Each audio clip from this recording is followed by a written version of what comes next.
नमस्कार, प्रियंकाज किचन मराठीमध्ये तुम्हा सर्वांचं मनापासून स्वागत. आज आपण बघणार आहोत पर्पल कॅबेजची भाजी म्हणजेच पर्पल पत्ताकोबीची भाजी कशी बनवायची.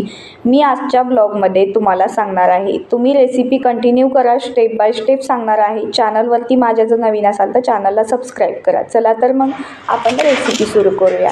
पर्पल कलरच्या पत्ताकोबीची भाजी बनवण्यासाठी तुम्हाला मार्केटमधून छान असा एक गड्डी पत्ताकोबी पर्पल कलरचा घेऊन यायचा आहे.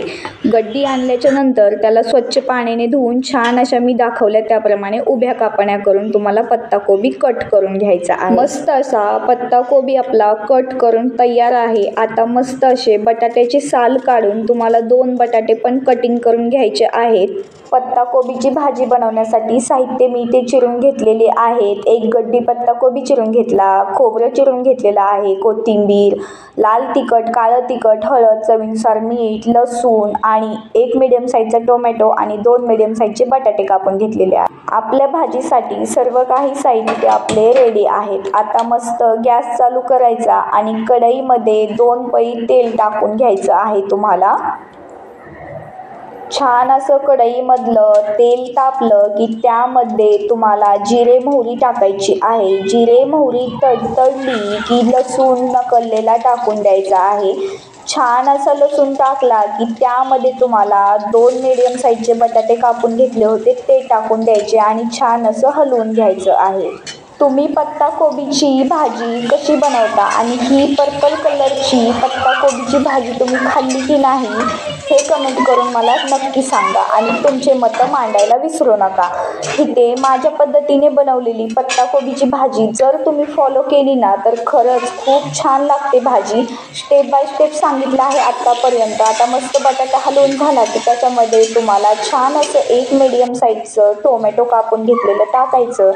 नंतर टोमॅटो छान मऊसूर हलवून झालं की त्यामध्ये खोबरं ॲड केलेलं आहे. आता छान असं हलवून घ्यायचं आणि मग अशी मी मसाले सांगितलेली आहेत तुम्हाला घरची.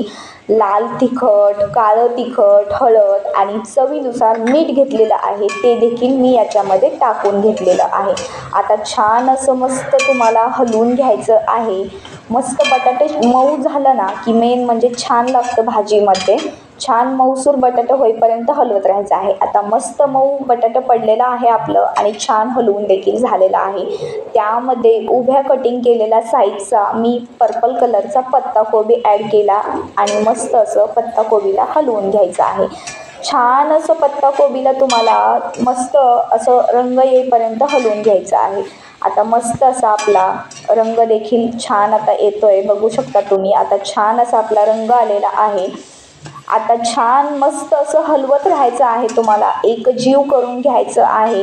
आता थोडंसं त्यावरती तुम्हाला पाण्याचा शिंतोडा मारून घ्यायचा आहे.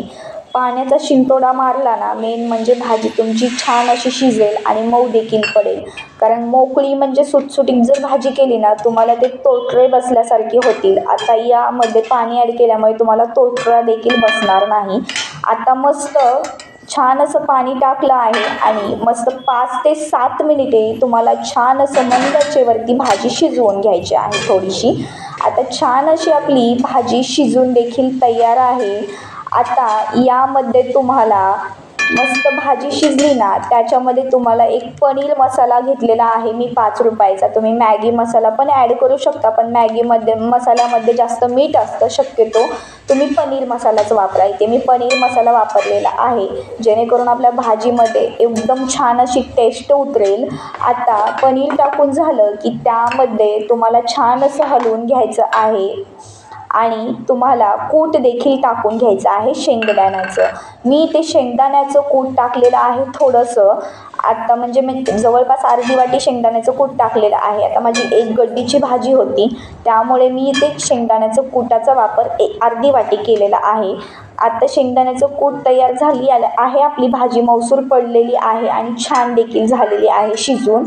आता मस्त असा रंग येण्यासाठी म्हणजे छान असं तेज दिसण्यासाठी आपण यामध्ये कोथिंबीर घालून घेणार आहोत. कोथिंबीर घालून घेतली की छान असं हलवून घ्यायचं आहे त्याला. तयार आहे आपली पर्पल कलरच्या कॅबेजची भाजी म्हणजेच पर्पल पत्ता कोबीची भाजी. तुम्ही भाजी खाल्ली की नाही हे कमेंटमध्ये सांगा. एकदा जर माझ्या पद्धतीने बनवली ना तर तुम्ही नक्की बनवाल, ही गॅरंटी देते. खरंच भाजी खूप छान लागते. एकदा माझ्या पद्धतीने नक्की बनवून बघा. आणि आजचा ब्लॉग कसा वाटला हे पण कमेंट करून सांगायला विसरू नका. अशाच नवनवीन रेसिपीसोबत मी तुमच्यासोबत नवीन ब्लॉगमध्ये भेटते. तोपर्यंत तुम्ही मस्त राहा, स्वस्त राहा आणि मेन म्हणजे खात राहा. आणि चॅनलवरती नवीन असाल तर चॅनलला सबस्क्राईब नक्की करा.